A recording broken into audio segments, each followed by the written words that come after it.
Morning बच्चों, एक बार फिर से आप सभी का स्वागत है हमारे YouTube चैनल में। इससे पहले के वीडियो में हम लोग देखे थे 2 से विभाज्यता का नियम। हम देखे थे कि कौन कौन सा नंबर है जो 2 से विभाजित हो जाता है। आज हम देखेंगे 3 से विभाज्यता का नियम। ठीक है, आज हम देखेंगे कि कौन कौन सा जो नंबर है वो 3 से पूरी तरह से विभाजित हो जाएगा। ठीक है, तो चलिए देखते हैं।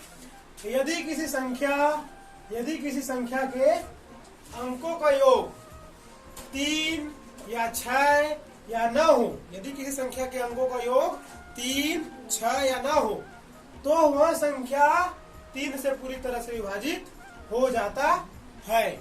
ठीक है, क्या होना चाहिए? हम संख्या के अंकों को हम लोग जोड़ेंगे। क्या करेंगे? जोड़ेंगे, मतलब उसका हम लोग बीजांग निकालेंगे। ठीक है, एक अंक आते तक।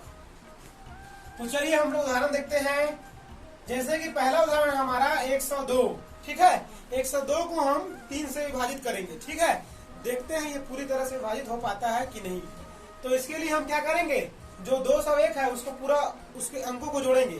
तो 1 और 0 1 और 0 1 और 0 1 हुआ, और 1 और 2 3, तो 3 हो रहा है जो कि नियम में बोला गया है। तो इस प्रकार से 102 जो है वो 3 से विभाजित हो जाना चाहिए। चलिए देखते हैं। तो देखेंगे तो ये 3 तिया 9, और ये इसका हासिल एक बचा, ये बना 12, 3 चौक 12, तो कितना है? 34। देख सकते हैं 102 3 से पूरी तरह से विभाजित हो गया है। इसी प्रकार हमारा दूसरा उदाहरण है, कितना है? 51। तो 51 को यदि हम इसके अंकों को जोड़ेंगे कितना होगा? 5 और 1 6, तो 6 आया है, मतलब ये भी 3 से विभाजित हो जाना चाहिए। चलिए देखते हैं। तो कितने बार हो जाएगा? 3 एकम 3, एक बार हो जाएगा, फिर 2 बचेगा, ये बनेगा 21, तो ये बन गया 3 सत्ते 21, ये भी पूरी तरह से विभाजित हो गया। अब देखते हैं हमारा तीसरा उदाहरण 234। चलिए इसके अंकों को जोड़ो, कितना होगा? 2 और 3 5, 5 और 4 9, तो देखो 9 हो रहा है, मतलब ये भी 3 से विभाजित हो जाएगा। चलिए देखें, तो ये कितने बार बचेगा? 3 सत्ते 21, फिर कितना बचा हासिल में? 2, ये बन गया 24, 3 अट्ठे 24, कितने बार हो गया? 78 बार में। इस प्रकार से भी विभाजित हो गया। अगला उदाहरण है हमारा 153। इसके अंकों को जोड़ेंगे, कितना होगा? 1 और 5 6, 6 और 3 9। चलिए इसे देखते हैं।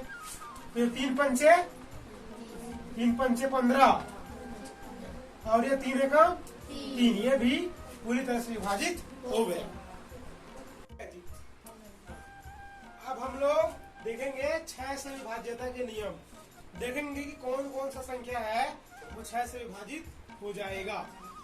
तो 6 से विभाज्यता का नियम कहता है, यदि कोई संख्या 2 से और 3 से दोनों से पूरी तरह से विभाजित हो जाता है, तो वह संख्या 6 से भी विभाजित हो जाता है।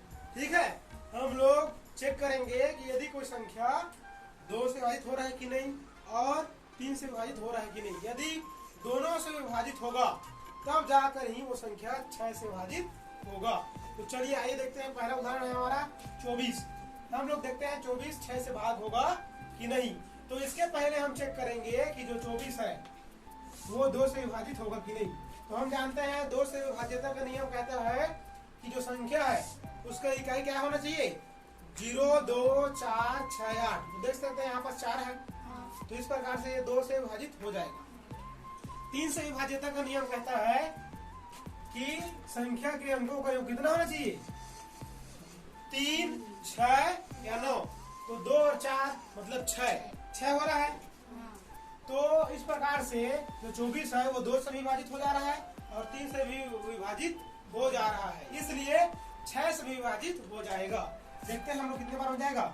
6 चौक 24, 4 बार में विभाजित हो गया। आइए और कुछ उदाहरण देखते हैं। अब हमारा अगला उदाहरण है 32। अब हम लोग 32 को चेक करते हैं, क्या ये 2 से भाग हुआ कि नहीं होगा? 32 हो जाएगा। क्यों? क्योंकि उसके इकाई में 2 है। अब हम लोग चेक करते हैं 3 से भाग होगा कि नहीं। 3 से भाग हो जाएगा कि नहीं होगा? चलो इसके अंकों को जोड़ो, कितना होगा? 3 और 2 5, तो 5 हो गया। तो क्या ये 3 से विभाजित होगा? नहीं, इसलिए ये जो 32 है वो 6 से विभाजित नहीं होगा। ठीक है, कब होता? यदि 32 के अंकों का योग, यहाँ पर जो संख्या लिखा होता उसके अंकों का योग यदि 6 होता या 9 होता या 3 होता, तब जाकर के वो 3 से विभाजित होता। ठीक है, चलो अगला उदाहरण देखते हैं हम लोग। जैसे कि हमारे पास है, हमने लेते हैं 66 ले लेते हैं। ठीक है, 66 नहीं लेते हैं जी, दूसरा लेते हैं। जैसे कि हम लोग लेते हैं 36। ठीक है, तो चलिए इसे हम चेक करते हैं 6 से विभाजित होगा कि नहीं। तो इसके लिए हम पहले चेक करेंगे 2 से विभाजित हो रहा है कि नहीं। तो 2 से देखने के लिए इकाई में क्या होना चाहिए? 0, 2, 4, 6। तो इकाई में कितना है? 6। इस प्रकार से 2 से भाग हो जाएगा। अब चेक करते हैं 3 से। तो 3 से विभाजित करने के लिए क्या चेक करते हैं? अंकों का योग। तो 6 और 3 कितना होगा? 9 होगा। और 9 3 से भाग हो जाएगा। मतलब ये जो संख्या 6 से भी भाग हो जाएगा। इस प्रकार से हमने सीखा कि यदि कोई संख्या 2 से और 3 से दोनों से यदि वो संख्या पूरी तरह से विभाजित हो जाता है तो हमारा जो संख्या है वो 6 से विभाजित